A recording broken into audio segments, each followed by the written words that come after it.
welcome back to Thug Notes. This week we searching for answers at the bottom of a bottle with The Sun Also Rises by Ernest Hemingway. After World War I, stunner Jake Barnes spending all his time in Paris, sipping juice and writing. Something I like to call the good life. One night while throwing back some drink with a brother named Robert Cohn, Jake peeps some fine dame he used to holler at named Brett Ashley.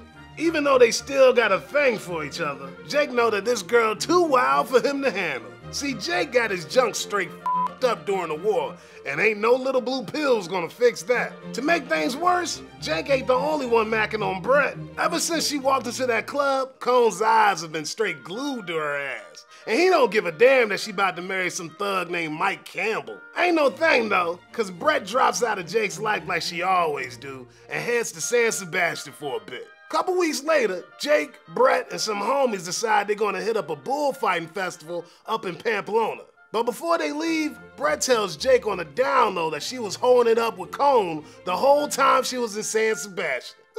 Ooh-wee. During the festival, this whole gang of white folk peeped some young hood named Romero, who got the whole bullfighting game sold up. Brett got her eyes on this stud, and it's not long before they start doing the nasty. Next day, Cone start flipping demanding to know where Brett is, and straight bitch slaps Mike and Jake. When Jake comes to, he learns that Cone found Romero hot in bed with Brett and laid a whoop on his ass. Eventually, Brett and Romero peace out and hit the road together. But it ain't long before Brett calls Jake to Madrid, saying she dropped Romero and be flying solo again. On their way out, Brett say that her and Jake could have had a ballin' time together. Jake just responds, "Isn't it pretty to think so?" If you want to go hard at this fiesta, you best peep game at the two quotes that start this book. The first is from that gnarly beezy Gertrude Stein saying, "You are all a lost generation." Old Gertie giving a shout out to all them peeps scarred by the fucked up shit of World War I. For example, Brett was a nurse during the war and watched her man die only to marry some weak ass wife beater. So our girl ended up with some serious emotional baggage that jacked up her ability to connect with other players in a meaningful way. Now Jake's scars ain't no joke neither. Cause of the war, Jake's sporting some busted up family jewels, which means that he can't have no kids.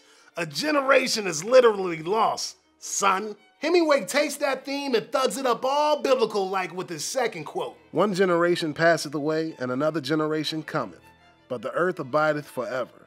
The sun also ariseth, and the sun goeth down, and hasteth to the place where he arose. All the rivers run into the sea, yet the sea is not full. Unto the place from whence the rivers come, thither they return again." Ashes to ashes, player. We not only getting the novel's title from Ecclesiastes, Heezy, but it's also saying that ideas and values don't go on forever.